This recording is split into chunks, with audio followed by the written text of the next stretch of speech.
Thank you for joining us for this look at the best original reporting from KPBS News this week. I'm John Carroll.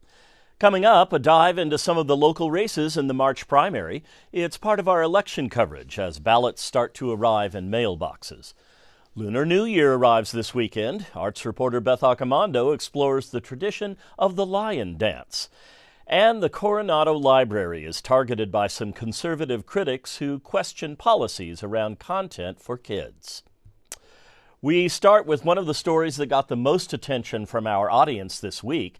Andrew Dyer updates us on the investigation into a local Navy SEAL who is accused of having ties with extremists. It's probably one of the best views in the whole place is right up on top of the hill.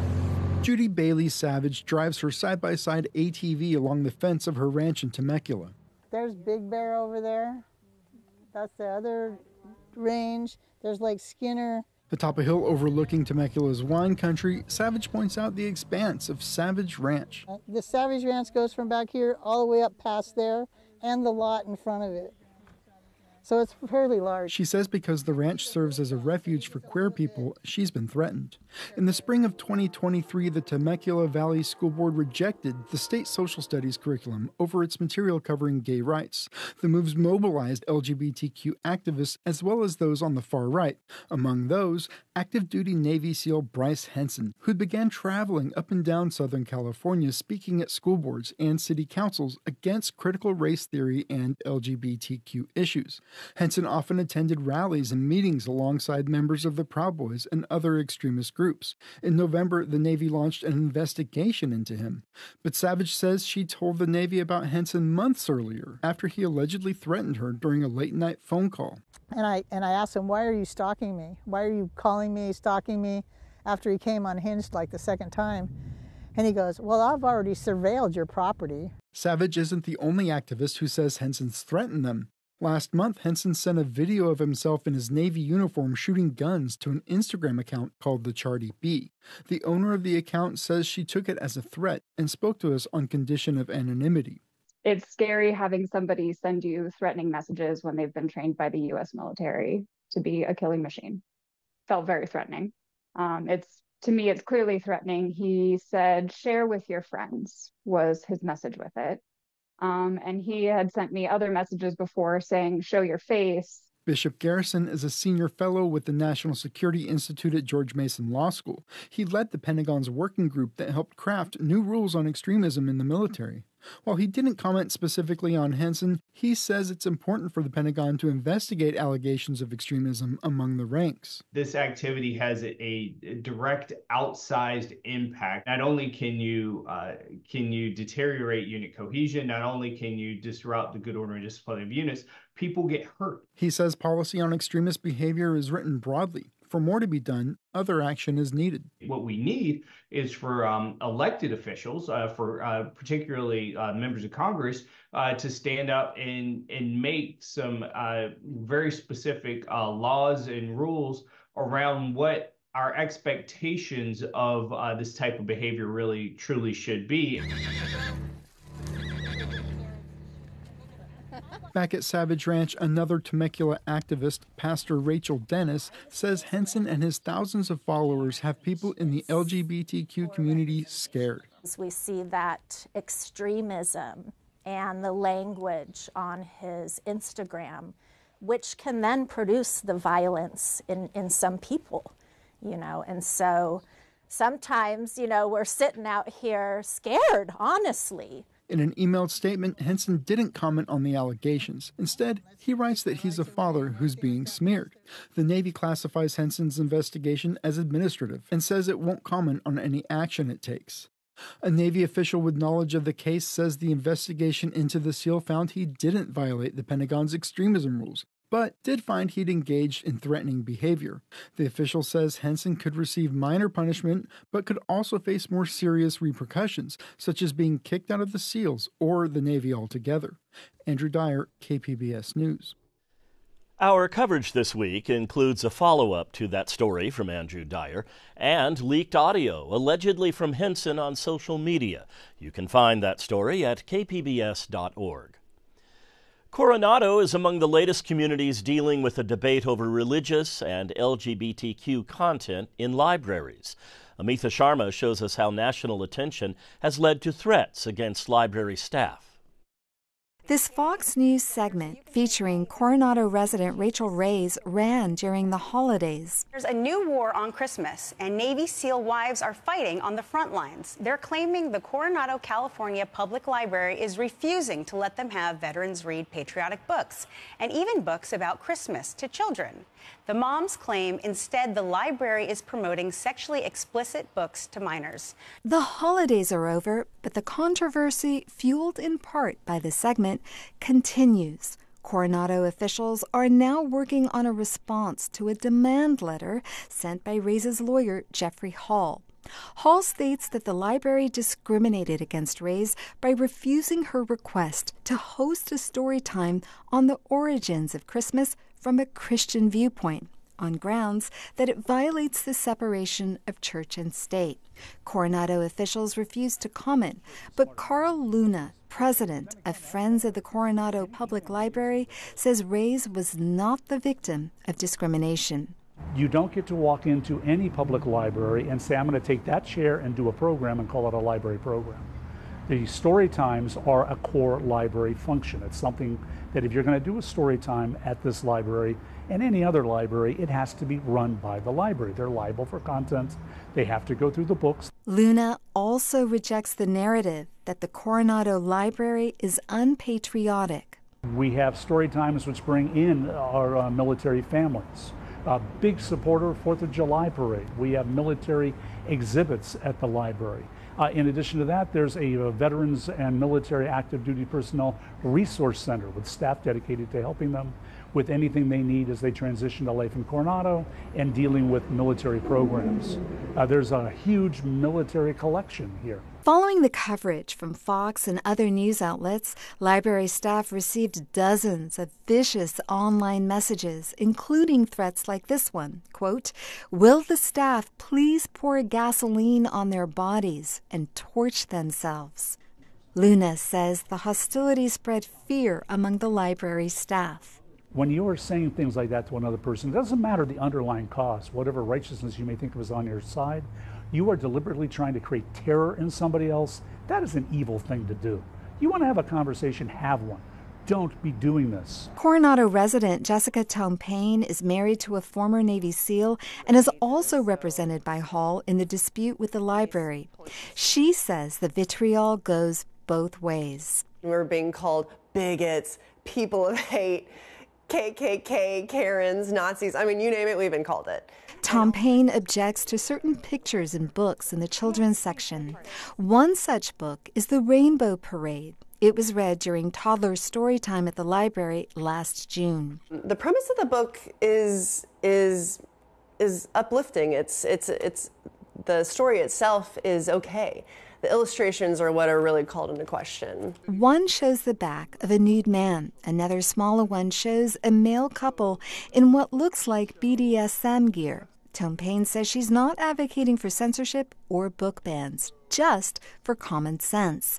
She wants books like The Rainbow Parade to be out of the reach of young kids, and that any book in the kids section containing nudity or sexualized material be clearly labeled as such. We have ratings for movies. We have ratings for music. So why are books any different? Hall is threatening to sue Coronado unless the library segregates those books, refrains from including them in storytime, and Reyes is allowed to host reading events even if the content is religious. Coronado's city officials say on their website they are in the process of responding to Hall's letter and that staff is working with the women to, quote, explore the nature of their complaint. Amitha Sharma, KPBS News. San Diego State graduate and founder of the medical tech company Massimo, that's Joe Chiani, has reason to celebrate. Sci-Tech reporter Thomas Fudge has the story of Chiani's tech and his battle to defend it against Apple. In a field that helps humanity and this beautiful planet. Joe Chiani was a 15-year-old Iranian immigrant when he started attending San Diego State University in the 1980s. His family comes from the city of Shiraz. After moving to San Diego, he graduated from Valhalla High School. Kiani has built a corporation called Massimo, now based in Irvine, on a technology that tests blood oxygen levels. He perfected it with the help of his business partner and his favorite professor. And now Massimo has annual revenues of about $2 billion.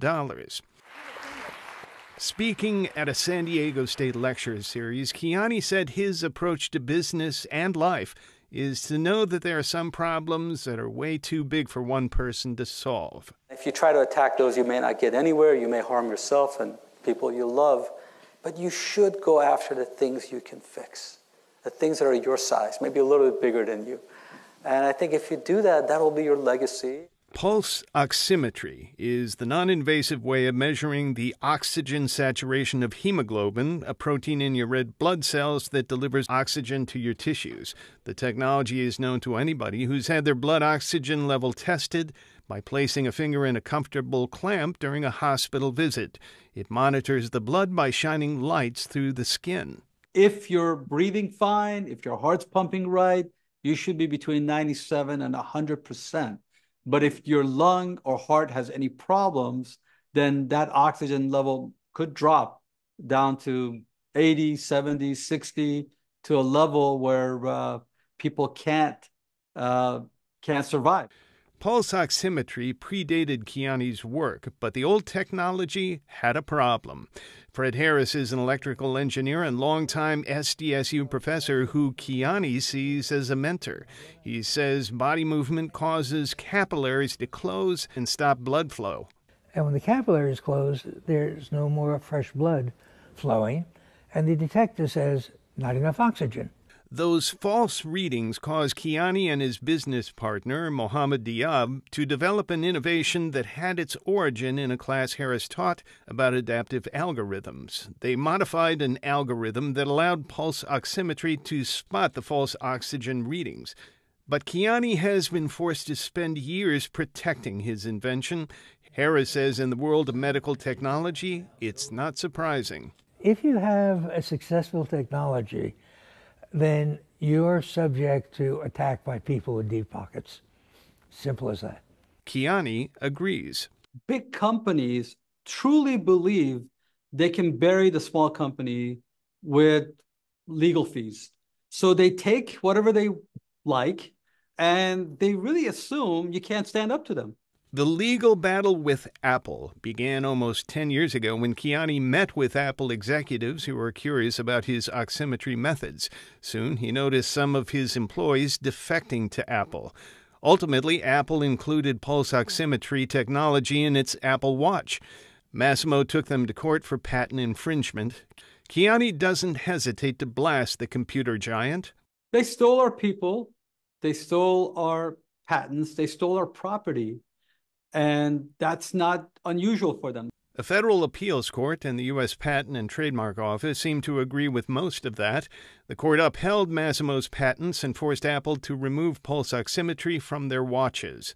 Apple would not give KPBS an interview for this story. They provided a company statement saying their appeal in the Massimo case is ongoing, and they strongly disagree with decisions in favor of Massimo. Pending the appeal, the statement said, Apple is taking steps to comply with the ruling. That included introducing a version of Apple Watches without the blood oxygen feature. Today, Massimo is no longer a shoestring startup that can't afford to defend their property in court.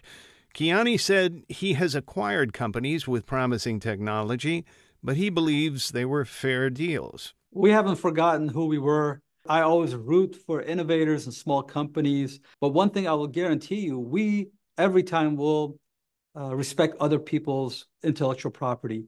Never will we step on companies just because we think we can. Thomas Fudge, KPBS News. Voters in San Diego County are now getting their ballots in the mail for the March primary. And here at KPBS, we're stepping up our coverage of the issues and candidates. Here are some of those stories from Alexander Nguyen, Gustavo Solis, and Katie Hyson. On this gloomy first day of voting, it was quiet at the Registrar of Voters' office in Kearny Mesa, save for a very loud leaf blower. But the cold gray sky, however, didn't stop Ryan Trabuco from his yearly tradition. I've been the first person here at 8 a.m. on the first day of early voting for the last 10 years. He says voting is the only way to get your voice heard. If you're motivated and you want your voice heard, you show up to vote. That vote not only counts for the presidential race, but it counts for so many different races and elections and ballot measures up and down the ballot. For mayoral candidate Genevieve Jones-Wright, it was an important moment to share with her 14-month-old daughter. It's just a different feeling walking into the registrar of voters or walking into a voting center to cast your ballot. With the flood damage from the storm last week, some voters may have a difficult time exercising their right to vote. Right, folks may not have even mailboxes to receive a ballot. Isel Maganda Chavez is the Civic Engagement Director at Alliance San Diego. She says the election isn't top of mind for these folks, but it's important that they vote. Especially if they're going to be voting around city positions, right, that will make decisions about the infrastructure of our city to come. So if your ballot was damaged or destroyed, you can request a replacement ballot online or at the Registrar of Voters office or your local vote centers. Registrar of Voters Cynthia Paz says the key is to vote early. The weather's been a little rainy, so take advantage of those early days to vote. There are different ways you can drop off your ballot. You can do it here, or drop it off here at one of the many drop boxes around the county. Or you can mail it or drop it off at your local post office. For those needing more time to research the issues before voting, KPBS has launched a voter hub online to help you make an informed choice. Visit kpbs.org/voterhub for more information. Alexander Nguyen, KPBS News. Last year, federal prosecutors charged Chula Vista Councilmember Andrea Cardenas with fraud. And now this year, candidates for the city attorney election say that those charges cast a dark cloud over Chula Vista's entire political system. They're prioritizing transparency and accountability. Currently, the biggest issue is that people are just sick and tired of the political corruption in the South Bay. That's Bart Maisfeld. He spent 20 years working in the Chula Vista City Attorney's Office, and even served as city attorney between 2018 and 2020. He wants to make local government more accessible to the public. The city attorney oversees a team of lawyers who provide legal advice on a variety of issues facing Chula Vista. The office reviews contracts, helps respond to public records requests, and even represents the city in lawsuits. Marco Verdugo currently serves as deputy city attorney in Coronado and Solana Beach. He has an anti-corruption plan that would allow the city council to suspend any member facing felony fraud charges. I think right now, the trust between our city leaders and our residents isn't there. And so the job of the city attorney is really to bring back that trust. Both candidates also listed public safety as another top priority. Mail-in ballots have already been distributed. The primary election is March 5th. Gustavo Solis, KPBS News. The three candidates are Montgomery Steps Chief of Staff Henry Foster III, Mayoral Aide Chida Warren Darby, and State Senate Assistant Tylisa Sewsbury. All are longtime district residents with local government careers and say the district's most pressing issue is economic development. But they advocate for different approaches. Warren Darby stresses empowering residents to participate in city council. If we can communicate better with constituents, they'd be better informed and they better inform us about what they need. Foster says the city has a role as an employer. The city at one point in time was the employer of choice for our region. We need to get back to that. Sewsbury emphasizes supporting small businesses. Small businesses used to be the fabric of our community. They were thriving along this corridor, and now they're vacant. The winner would likely be the deciding vote in the council presidency re-election of Sean Elo Rivera. Foster voices support for Elo Rivera. Warren Darby says she needs to see change. Sewsbury is undecided. Candidates need more than half the votes to avoid a runoff. A runoff would cost the city hundreds of thousands of dollars, and the district would go more than half a year without representation. Katie Hyson, KPBS News. Here are some of our most read stories this week at kpbs.org. San Diego County's homeless sleeping cabins need service providers and land to operate. Plus, our storm coverage, including the damage done to California's landmarks. And local meteorologists explain what went into the decision to issue a rare tornado warning. Some financial aid is on the way for small business owners who are recovering from the recent storms here in San Diego. KPBS reporter MG Perez tells us there is grant money available on a first-come, first-served basis for the hardest-hit neighborhoods.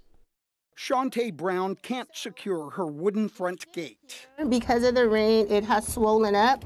It doesn't close anymore. This is where my clients come in. That's a problem, because her clients are parents with young children who bring them here to the Happy Time Learning Academy, where Brown is licensed to care for and educate up to 14 children in her Choice View home business, which was damaged by floodwaters from the recent record rain.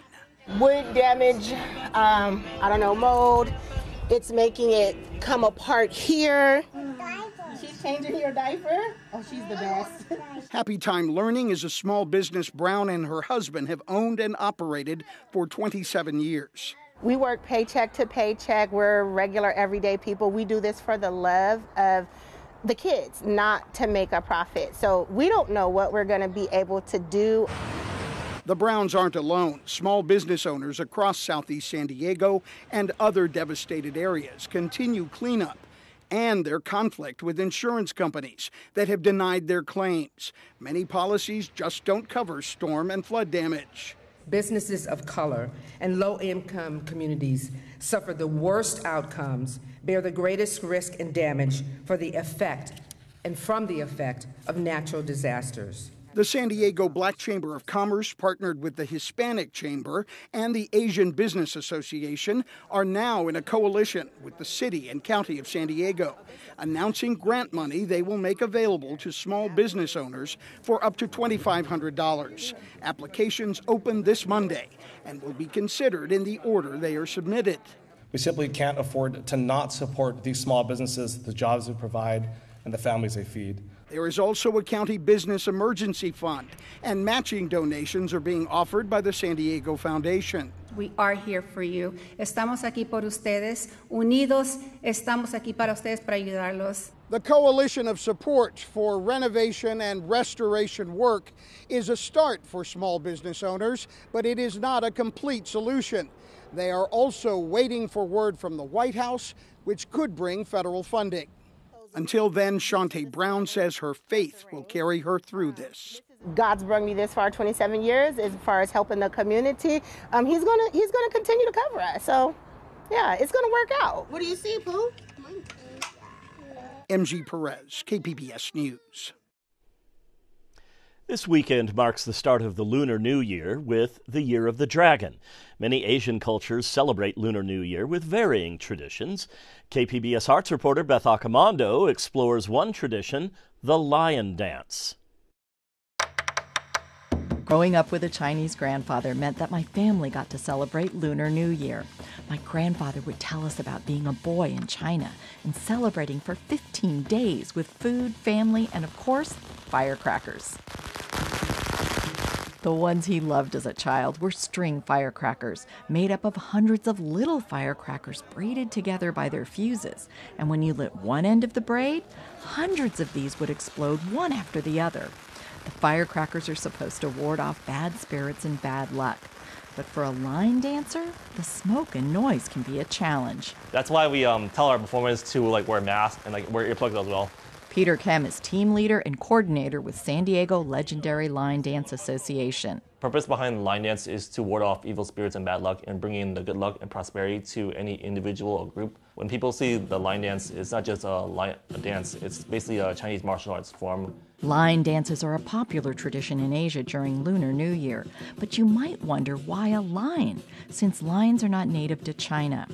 Lion dancing dates back thousands of years to the Tang Dynasty, and a legend about the emperor having a dream in which an animal he deemed to be a lion saved his life. During that time, people didn't know what a lion was, so they basically just went off on what the emperor saw in his dream. That's why the costume for the lion dance is so stylized and spectacular. It's often bold red or bright gold with large eyes, fluffy rounded ears, a big mouth, and a flowing body. It's amazing to see a pair of dancers breathe life into what's essentially a large puppet. There's two positions, there's the head and tail. As a head player, your job is to portray the lion's expression, which can be anything from happy, anger, sadness, etc.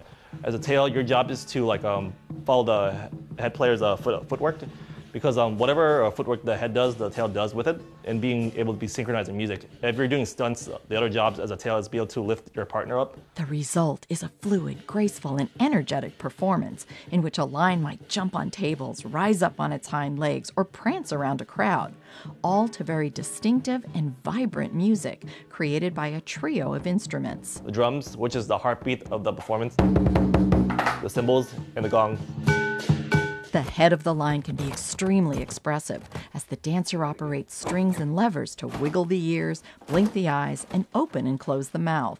As a head player, your main role is to portray a strong, good expression and storytelling. So the way how I see it is like any form of dance. It's not just like synchronization with the music and coordination. You have to give the line life. It's all storytelling. It has to be something that's captivating for the audience to understand. The line's head is made of bamboo, papier-mâché, and fabric and can cost $1,000. It can also be a challenge to work in. When you're inside the costume, you have very limited vision. If you're a head, you mainly look through the mouth, and while at the same time you have to listen to the music, because in line dancing, it's a lot of multitasking. It also takes a lot of cardio and strength. Being inside a beautiful, flowing costume can make spectators forget how much work and stamina it takes to perform multiple 5 or 6 minute routines in a row. Kem says people may also see line dancing as something just for Asians.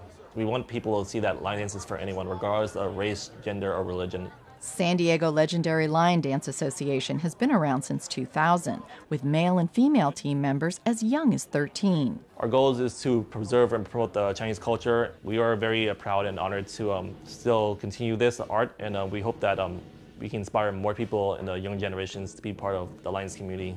Lunar New Year is the perfect time to share and celebrate that culture and heritage.